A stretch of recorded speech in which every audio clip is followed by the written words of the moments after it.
Tea time. Welcome everybody, Souldin of the Grin brothers here, and it's time for another episode of Tea Time.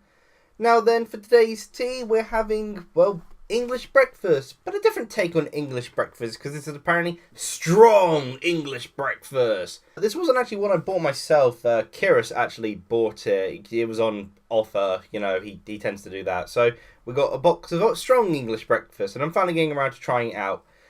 It's a black tea. Brew time is recommended 2 to 3 minutes, which is a bit odd because I usually brew my English breakfast for 2 to 3 minutes. Well, 3 minutes specifically. I was attempting to brew this one for 2 to 3 minutes as well, but just 2 minutes specifically. But I got distracted by the dogs, and I think it may have slipped into even 4 minutes. So it's going to be a strong one. It's a Twinings brand. I keep always pronouncing it as Twinnings instead, but it's actually called Twinings. A brand of tea, and some information on it. A naturally strong tea, you'd never guess for the name, akin to the breakfast tea you love, but bolder and livelier and full of flavour. So that's strong English breakfast, and I'll be trying that out later. But of course I should get on with the tea time.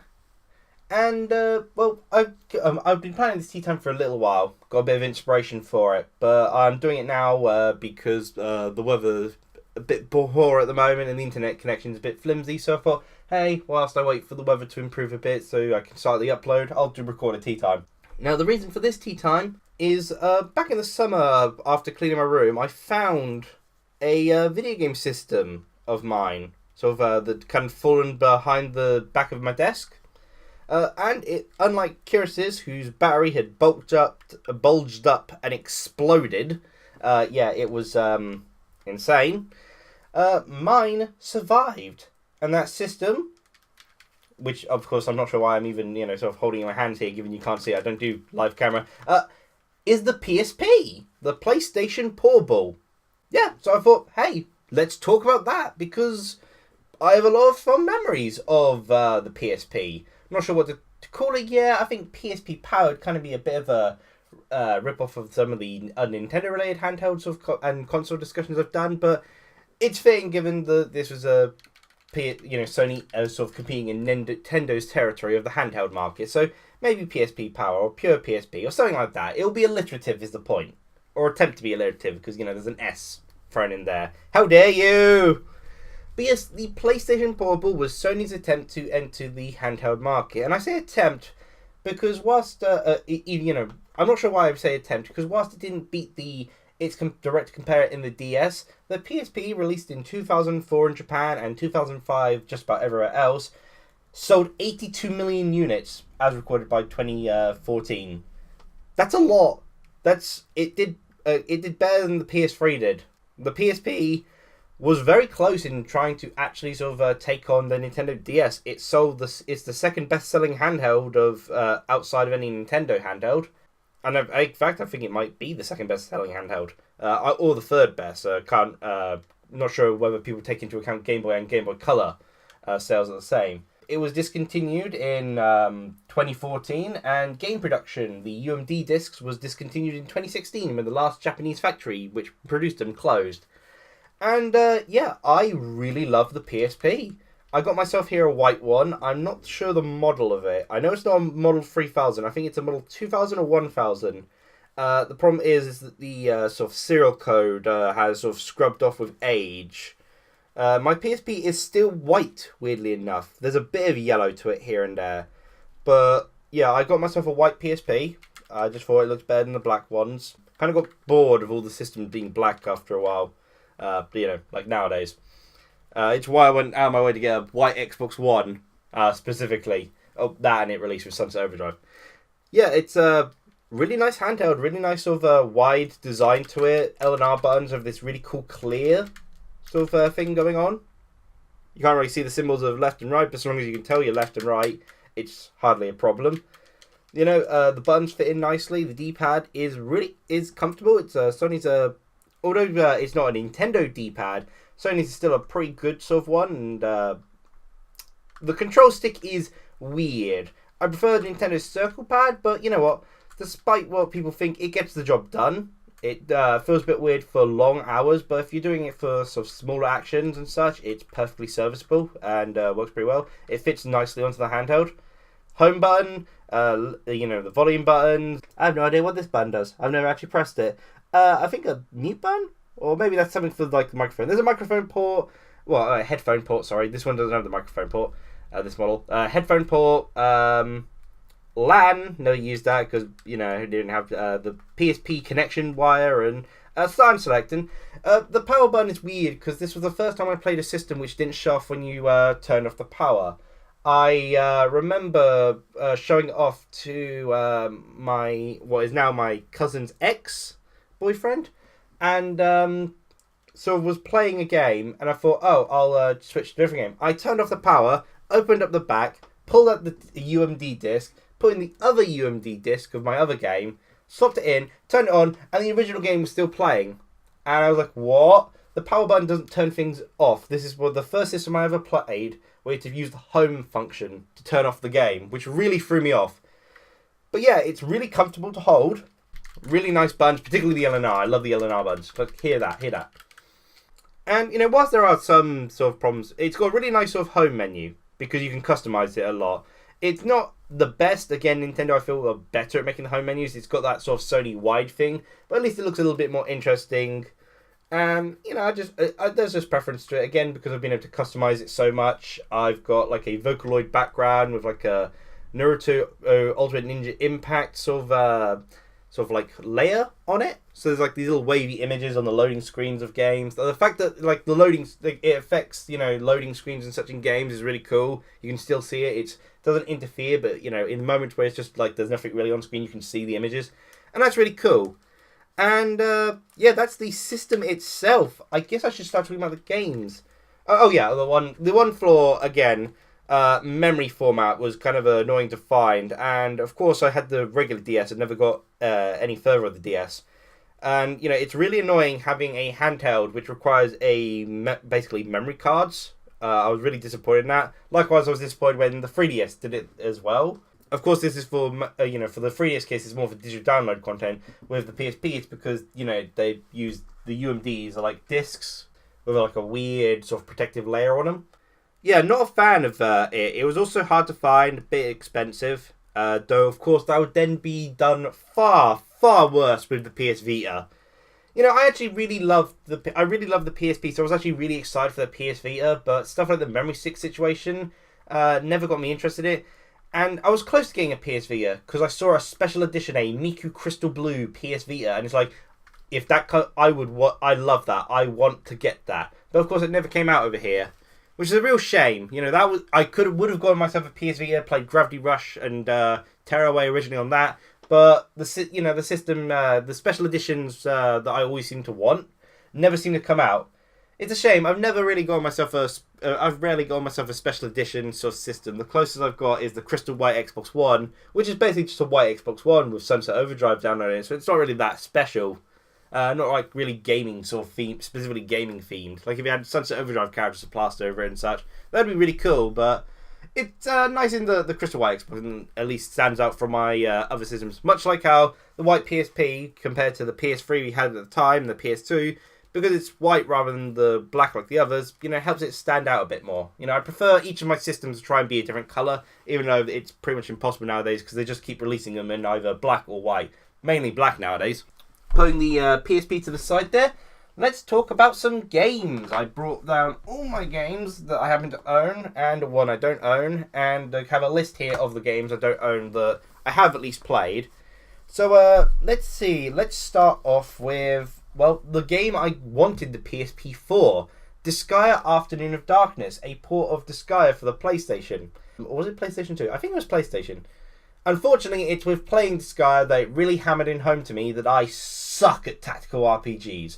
I liked the game, but barely got past like Chapter 3 or Chapter 4. Like stuff like the item room and such all took far too long. And whilst I love the characters and stories, I'm just not good with tactical RPGs. They take too long for me. And but yeah, it was the game which wanted me to get a PSP, and I'm glad that it did motivate me to get the PSP because I had a lot of fun with other games. And This was also the game that got Kiris and Rafi to get a PSP because they loved this game so much that they went out of their way to get themselves a PSP and their own copies of the game. Rafi would, of course, later on get Disgaea 5 for the PS4 and then become addicted to curry. Kiris, again, he got himself a PSP and he ended up getting a few games himself for his PSP, which I don't sort of own myself, which is really cool. After that, we got another PlayStation port, but one I really like, even though it doesn't control as well as it did on the PlayStation, Ape Escape P for Pocket. Yeah, I really liked Ape Escape. Spike was my main in PlayStation All-Stars Battle Royale, and I've always enjoyed the charm of the Ape Escape series, so it was a game that I wanted sort of straight away. I don't remember sort of completing this game, but it's one I really enjoyed. It's a little bit awkward on the PSP again. Like the control stick works fine, but longer experiences make it a little bit annoying to use because it's not as big as you'd want it to be. There's no sort of like, say, indent for your thumb like the 3DS has with its circle pad. But it was a really enjoyable game and it was really nice to get to play it because I'd otherwise only played it through demos on the PlayStation. So, of course, when it released on the PSP, it's like, I've missed this opportunity. I really wanted it. That's kind of the cool thing about some of these handhelds when it comes to the ports. Like, I'm not usually a big fan of ports. However, I'm okay when it comes to porting from consoles to handhelds or vice versa. Because it kind of feels like, handhelds feel like they're catching up to consoles this time. They're always behind consoles because they've got less power to them. So it's really cool to get to the stage where a game that was previously on consoles is suddenly playable on a handheld. So that's where I tend to approve of the sort of ports, when the handhelds get it. Of course, that line's now blurred thanks to the Nintendo Switch. But here we're talking about PSP here. So, and the other game I got wasn't one that I really wanted. Tales of Eternia. I love this game. It wasn't one I wanted. I thought the main character, I thought it was interestingly, looked at it and said, oh, all four protagonists are girls in it, I guess. But no, it's just a very feminine art style to them. But it's a Tales of game and it's a lot of fun. Really enjoyed playing this. Got, I think, to the halfway point. The character I mostly played as the mage ended up leaving the pie for a good chunk. And that kind of irritated me. So I did continue to playing to the point where I did, I believe, get him back. And I played a little bit after that. But then I think it got to that point where they open up like you're on a ship or something. And you know me with when games open up. Like, I'm very bad when a game becomes more open world with lots of choices. It'd been pretty straightforward before then. But yeah, Tales of Eternia, a really fun Tales of game. Apparently has 60 hours of gameplay and tons of minigames, so no wonder I never got around to completing it. Lovely in-game 2D graphics. The art style on the boxes and the anime cutscenes they're nice, but they do throw me off, and they kind of don't then fit as well with the then more anime-esque sort of softer colours and such. It's got a very painted art style. One day I'd like for a game sort of like Final Fantasy or Tales of sort of like more painted art styles, sort of to actually match the in-game graphics sort of thing. Which, of course, whilst I prefer the soft art style, it'd just be cool for the game's art on the box to match the in-game sort of stuff. Then after that, I'm not sure which game I got next. I think the next game I got was the Sega Megadrive collection.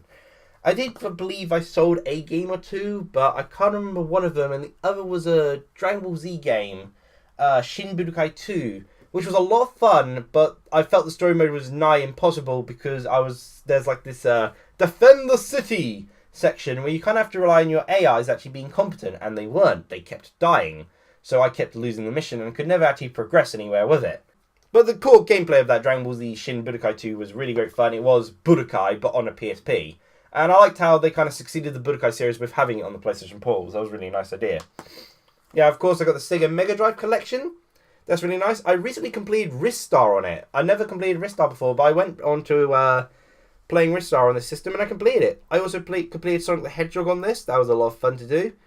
And I got to experience Phantasy Star 4 on this system. And oh my gosh, people weren't kidding. Phantasy Star 4 is a phenomenal RPG. Like, easily Final Fantasy tier levels of good turn-based RPG.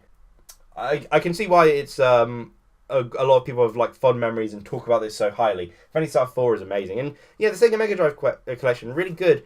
Weird, I also played Shinobi 3 on it. Love Shinobi 3. And what was the other game I ended up playing on this Mega Drive collection? Oh yeah, for some reason they've got like Virtua Fighter 2, and I think it's like a Mega Drive version of Virtua Fighter 2. It's not all that good, because it's like you downgraded the 3D Sega Saturn game to this odd 2D game. I mean, it kind of feels like the most portable out of these games. You know, it feels like, oh, this is the portable version. But, oh gosh, it's weird. Never really got a grip with it. Okay, so let's see some other games. Let's see, I'll talk about these 3 in a row. Oh wait, no, I'll talk about these 2 in a row.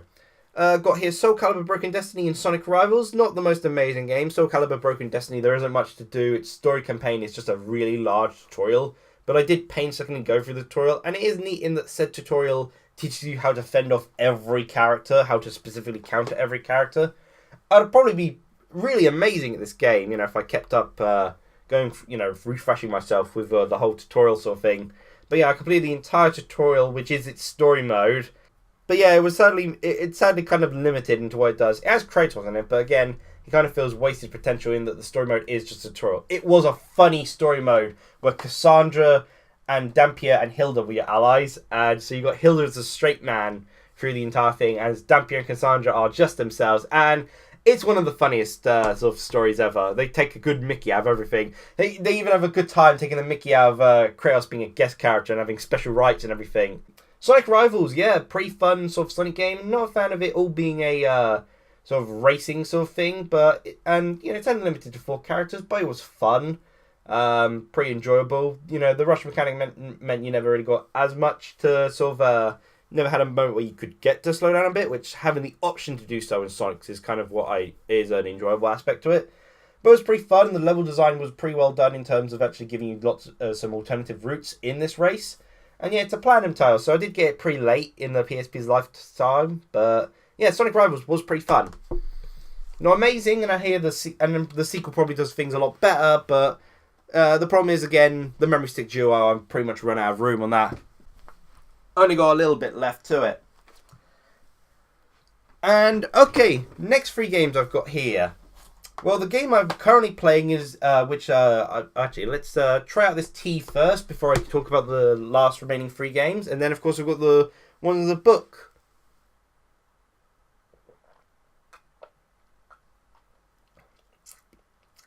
Wow, that is very strong. That's got a good firm bitterness to it. But it's not sharp in any way. You know, it's strange to put it like that. It doesn't throw me off. It's just the taste falls onto the tongue nicely, and it settles there. It lingers. Really nice. You know, of course I prefer English breakfast, but this is actually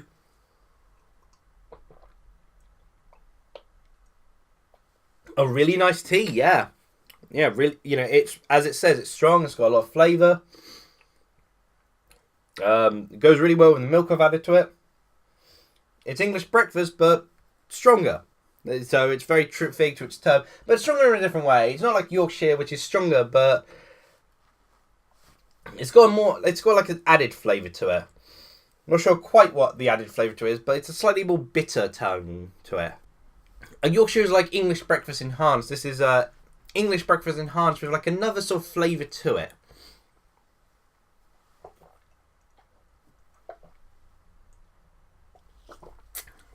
Okay, now I'm going to save the 3 box games here I've got for last.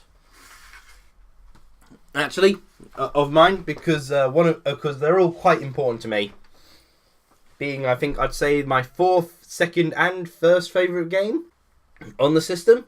So instead, I'll talk about the ones that aren't mine that I've played. Like, well, one that I haven't played is Ratchet & Clank Size Matters, although it's one I wanted to play, but Rafi kind of warned me off of that. He wasn't a fan of that. But games I have played, the PSP had the Power Stone collection. And of course, as some of you may know, the Dreamcast was my very first video game console. And I loved Power Stone 2. Absolutely great playing Power Stone games on the PSP, although it doesn't feel quite so right. You know, having a game that the big appeal is multiplayer focused on a handheld. You'd have to have, like, you know, link up with other people to really have a fun time, but we only ever had one copy of Power Stone Collection. So it's a little bit disappointing overall because of the system it's on. sadly. You know, multiplayer games and handhelds, not really my cup of tea. But it's really cool that got to play Power Stone again. There was Disgaea Final Fantasy, really fun fighting game with really unique concepts. Done really well on the PSP, and I enjoyed the collaboration of the characters. I'm not a fan of Furion. He's the Final Fantasy II protagonist, but even he had a badass moment in his story campaign, and like the cutscenes were really cool. It was a lot of fun being able to play as Zidane again, because I absolutely love Final Fantasy IX. And yeah, I also really enjoyed playing as the villains. Garland is awesome. I've always liked Garland from Final Fantasy 1, and it was a ton of fun getting to play as him. And also I've been playing Final Fantasy 4 on the DS when Disgaea came about, so of course I really enjoyed playing as Cecil. Okay, other games? Medieval Resurrection I've actually been playing a bit recently myself, because of course there's that Medieval remake that is coming out. Not coming out until next year now. I've heard it was supposed to be coming out this year, but nah, it seems that they went from making a remaster to making a full-on remake of the original. But they made a sort of port of it on the PSP, but I say port loosely because they changed up quite a few things, added a few characters, levels were altered a bit. So they're two different experiences, the Medieval Resurrection and the Medieval for the PlayStation, which kind of makes it feel like there's a warrant to getting both of them, and now a warrant, reason to get the PS4 version as well. Because they give you the Medieval experience, but they give it in different ways, which is pretty cool. Sadly, Medieval 2 isn't getting much. Like that hasn't gotten a remake in any way. Which is a shame, because I've never played that one, so I'd actually like to try that out. Okay, and the other game I've got on my list here, which isn't one I own but adored, Kingdom Hearts Birth by Sleep. In my opinion, the best of the Kingdom Hearts game, because there are some things which kind of let it down. It doesn't have quite as much of a Disney focus, and I do miss having Donald and Goofy with me, but it doesn't have Sora in it, so that's already a plus. Terra and Aqua are really cool characters, and Ventus kind of redeemed himself from having one of the best comeback lines in video game history. So, as much as I'm not a big fan of Ventus throughout most of the story, that line there was phenomenal. Also, I find his interactions with Hercules and Zack were far better than when he was just on his own or trying to interact with Terra and Aqua. Terra was a fun character with lots of epic moments, and Aqua's just a phenomenal character who kind of just... it's kind of funny, she kind of just succeeds for most things.